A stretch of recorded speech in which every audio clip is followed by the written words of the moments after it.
Dilorom bolamni isitmasi chiqib ketyapti yoki tanasida turli xil tushunarsiz toshmalar toshib, yana yo'qolib ketyapti kabi ota-onalar tarafidan turli murojaatlar shu oxirgi hafta ichida keskin ortdi. Bolalarda kuzatilayotgan ushbu holat xavotirga o'rinlimi? Yoki bo'lmasam bu holat bo'lganda qanday chora ko'rish kerak va asl sababi nima? Mana shu haqida sizlarga ushbu videoda javob beraman. Tana haroratini oshishi har doim ham kasallik alomati hisoblanmaydi.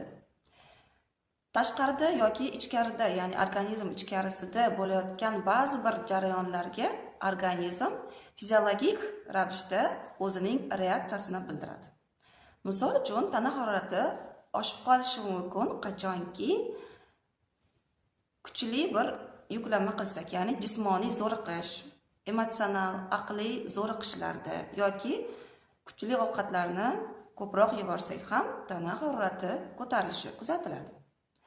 Hozirda esa havoning sog'liq uchun xavfli darajada ifloslanishi. Bolalarda 1-2 kun davomida unchalik baland bo'lmagan tana harorati va umumiy holati yomonlashib yotib qolishiga sabab bo'lmayotgan bu isitma reaktiv isitma deyiladi.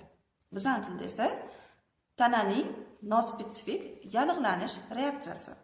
Boshqacha qilib aytsak, bolalarda reaktiv isitma, ayniqsa mana shu changli, zaharli havoga kuzatilayotgan organizmni himoya funksiyasi kuzatilyapti. Reaktiv isitma haqida keyingi video darslarda bilib olasizlar.